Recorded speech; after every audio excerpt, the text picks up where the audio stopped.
Kita ke informasi lain, pemirsa. Komisi Pemberantasan Korupsi atau KPK membuka kemungkinan mengambil alih penanganan kasus suap Joko Chandra yang melibatkan Jaksa Pinangki Sirna Malasari. Kasus Jaksa Pinangki saat ini ditangani oleh Kejaksaan Agung.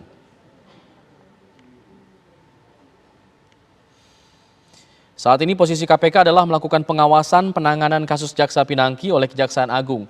Namun bila kasus tersebut tak kunjung selesai hingga batas waktu yang telah ditentukan, maka KPK akan mengambil alih penanganan perkara sebagaimana diatur dalam pasal 10A Undang-Undang KPK. Dalam undang-undang itu disebutkan KPK berwenang mengambil alih penyidikan tindak pidana korupsi yang ditangani oleh kepolisian dan kejaksaan. Sebelumnya, Masyarakat Anti Korupsi Indonesia atau MAKI mendatangi kantor Kejaksaan Agung untuk menyerahkan surat permintaan agar KPK dilibatkan dalam penanganan kasus Jaksa Pinangki untuk mencegah terjadinya konflik kepentingan. Kita sudah melakukan koordinasi dengan kejaksaan dan kasus itu kita lakukan supervisi untuk penanganan selanjutnya. Tetapi kalau seandainya memang tidak selesai sesuai dengan pasal 10A bisa kita ambil. Saya kira itu. Pemirsa, Kejaksaan Agung akan menelusuri aliran dana yang diduga diterima Jaksa Pinangki Malasari dari Joko Chandra. Sejauh ini pihak kejaksaan telah memeriksa ada 12 saksi termasuk Jaksa Pinangki. Kejaksaan Agung terus mendalami keterlibatan Jaksa Pinangki Sirna Malasari dalam kasus Joko Chandra. Kejaksaan Agung sendiri sudah menetapkan Jaksa Pinangki sebagai tersangka karena diduga melakukan tindak pidana korupsi dengan menerima suap dari terpidana Joko Chandra.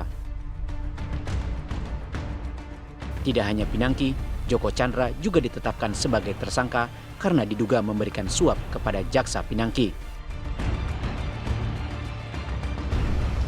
Terhadap oknum jaksa PSM disangka melakukan tindak pidana korupsi sebagaimana diatur dalam pasal 5 ayat 2 Undang-Undang Pemberantasan Tindak Pidana Korupsi dan tidak menutup kemungkinan tentu nanti akan dikejar follow the money-nya, kemana larinya uang itu.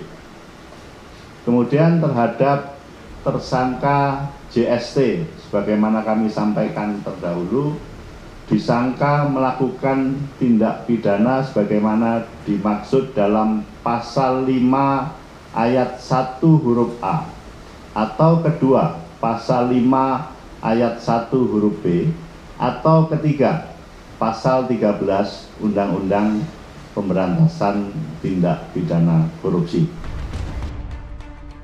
Sejauh ini Kejaksaan Agung telah memeriksa 12 orang saksi yang diduga mengetahui atau menerima aliran dana dari Joko Chandra, termasuk politisi Andi Irfan Jaya dan sejumlah saksi dari pihak swasta. Tadi ditanyakan sudah berapa orang yang dimintai keterangan terkait dengan penanganan perkara ini. Sepanjang data yang saya punya, di samping 7 orang tadi, telah pula dilakukan permintaan keterangan atau pemeriksaan saksi terhadap Andi Irfan Jaya. Kemudian juga dilakukan pemeriksaan terhadap saksi Rahmat. Kemudian ada juga saksi dari Garuda yang hari apa itu saya lupa. Kemudian juga saksi dari dealer BMW. Oleh karena itu total jumlah saksi sampai dengan hari ini sekitar 12. Tadi Andi Irfan Jaya, Rahmat, kemudian yang dealer BMW, kemudian dari Garuda, kemudian ditambah 1, 2, 3, 4, 5, 6, 7, 11 ya. Tercatat 11. Ditambah juga tersangka PSM, jadi 12 dalam arti untuk keterangan tersangka. Tersangka Pinangki Sirna Malasari diduga menerima uang 7 miliar rupiah lebih dari tersangka Joko Chandra. Jaksa Pinangki diduga berperan memuluskan permohonan peninjauan kembali PK yang diajukan Joko Chandra ke Pengadilan Negeri Jakarta Selatan.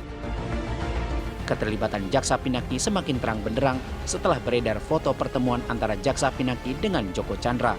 yang difasilitasi oleh pengacara Joko Chandra, Anita Kolopaking. Dari Jakarta, Cornelia Ami, Fadlan Abdurrahman, TV One mengabarkan.